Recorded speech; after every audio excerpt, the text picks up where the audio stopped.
Hey, it is Sheeta D, the Gap Year Guru, coming at you today from beautiful Mexico City to give you 10 tips to travel more for less money.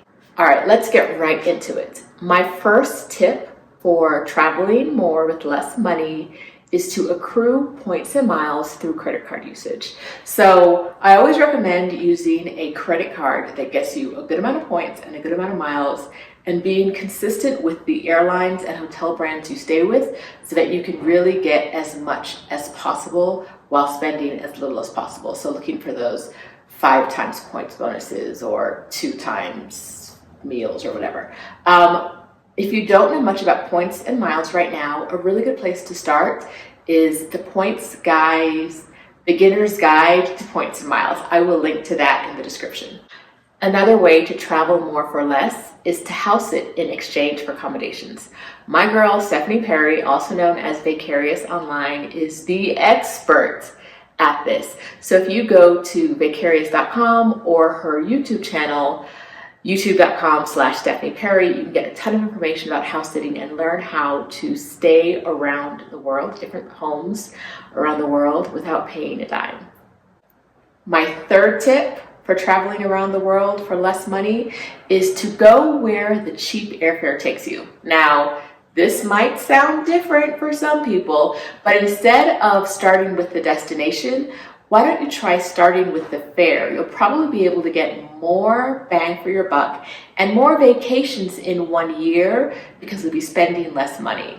One great thing to do is sign up for an email service that will email you when an airline has sales and cheap fares. One of those is Scott's Cheap Flights. So if you go to scottscheapflights.com, you can sign up for that. The other thing to do is to really pay attention in the travel Facebook groups you're in. Some of them, the members will do a good job of informing each other when there is a deal. So sign up for, if you're not in a group that does that right now, sign up in a group that's specifically about deals, and you'll see a lot of them come your way.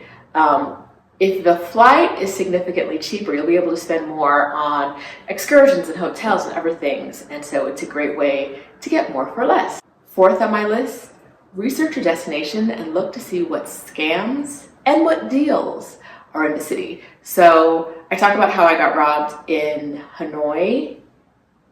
No, attempted robbery in Hanoi, an actual robbery in Ho Chi Minh.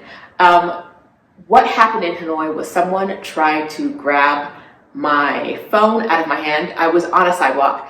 They rode their scooter up on the sidewalk and tried to grab my phone out of my hand and ride off with my phone. It didn't work. I held on tight to my phone. But later on, after I posted about it, I learned that that has happened to a lot of people in Hanoi. It's a very common thing. And so if I had Googled ahead of time, I would have been more aware of that. Yes, this can happen everywhere. It's much more likely to happen in a place where people ride their scooters on sidewalks. All right? Because he just knew he was going to get away from me. If I lost my phone, that trip would have cost me a lot more money, right?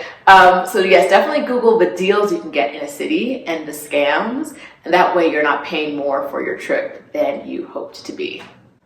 Tip number 5, travel and be off season and off the beaten path. So don't go where everyone is going and don't go when everyone is going if you want to travel cheaply. This will save you a lot of money and it'll save you time. And by that I mean the lines, if you're going somewhere, the lines will be shorter for all the tourist destinations. The things may be cheaper. Some things may be closed because in some towns, when the tourists aren't there, certain things close, but you'll probably get a much better feel of what that city is like for the residents of the city than you will if you go in peak tourist season. You can always find out what peak tourist season is through a quick Google search. I'm going to mention Google searching a lot. It's not the end-all be-all, but it's a great way to plan your vacation and get the information you need. If you're looking to plan more of a vacation and you actually want to take a sabbatical, grab my sabbatical planning guide and download that for free, and it'll help you start planning your sabbatical. If you want to take 1 month off, 3 months off, 6 months off, a year off, this is the way to get started, get on the road, and get out of here. Tip number 6, be open to hostels. Okay, now, I have never stayed in a hostel, but I hear it can save you a lot of money. My girl Adelia from Picky Girl Travels a World loves hostels. She has a lot of information about hostels. If you go to her website and her YouTube channel, I'll link them below in the description. You can find a lot more information about the hostel she has stayed at. One day I will try a hostel. I think I don't like seeing people before lunch, honestly. I was gonna say before breakfast, but let's keep it real. Before lunch, I don't like other people in my zone, especially strangers. So strangers talking to me early in the morning is not ideal. And that is one of the reasons that I have not stayed in a hostel. I think it's great for extroverts. And I know Adele is an introvert and she loves hostels too. So it's definitely for some people. I'm not one of those people yet, but I keep saying one of these days I'm going to stay at a hostel. It's going to happen, and I'm going to tell you all about it. I just don't know where or when. If you've stayed at a great hostel, mention it in the comments. Hit me up and let me know like a great hostel, where it was, why you love the experience, and maybe if I'm in that city, I'll check it out instead of staying in a hotel or an Airbnb. Tip 7 for saving money while you travel: slow down. The longer you can stay in one place, the cheaper per day your trip will be. And that's why I recommend when people who are taking sabbaticals, career breaks, or adult gap years, I recommend that they stay in a city for no less than 2 weeks, hopefully a month or so in each city. They'll really get to know the city. You can rent a place for cheaper if you're staying there longer most of the time, especially if you're looking at Airbnbs, and you really get to know how the locals live.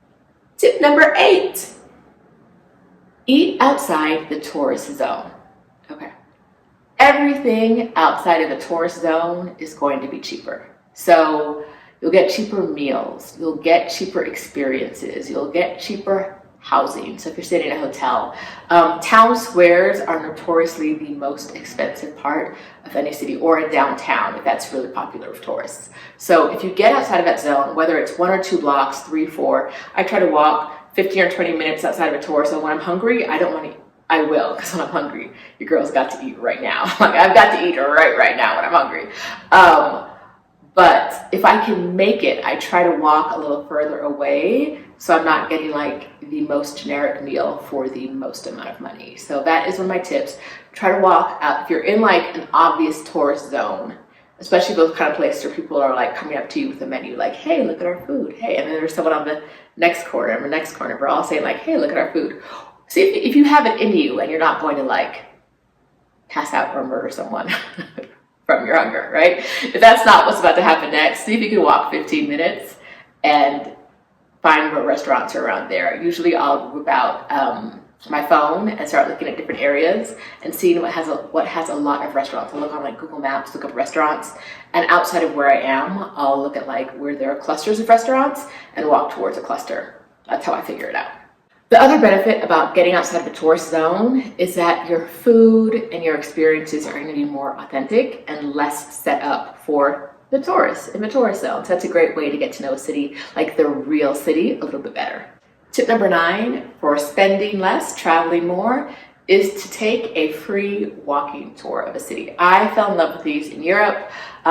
Whatever city you're in, I did this I think the first time in Barcelona. Google free walking tour Barcelona, which is how I found it. And then a couple days a week, usually in most cities, there's a free walking tour. You just tip the tour guide when you're done. It's a great experience. A lot of time, most of the time, the tour guides are local and they'll give you their local opinion about anything you want to ask them. You'll learn a lot of history. It's a great way to see a city without spending a lot of money. Tip number 10. All right, tip number 10 is kind of an overall one. It's be flexible.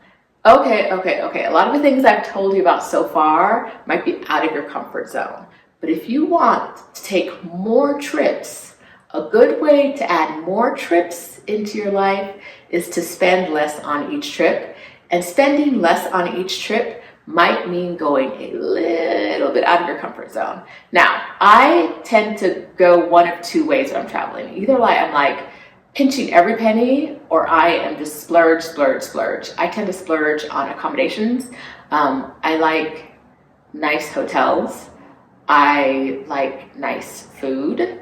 I'm a tourist. We like the nicer things in life. Can't help it. Wouldn't want to if I could. But then like for other things, I'm like, oh, that costs so much. So know yourself, right? Know which things you really like, know which things you want to splurge on, and know which things you can cut back a little bit on.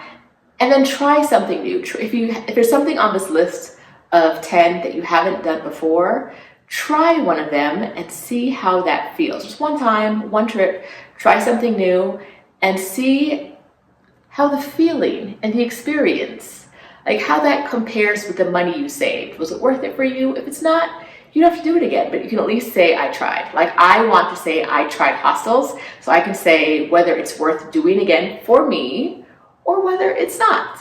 And so I'm super excited about doing that one day, and another day I will house it. It will happen. And those are my top 10 tips for traveling more and spending less.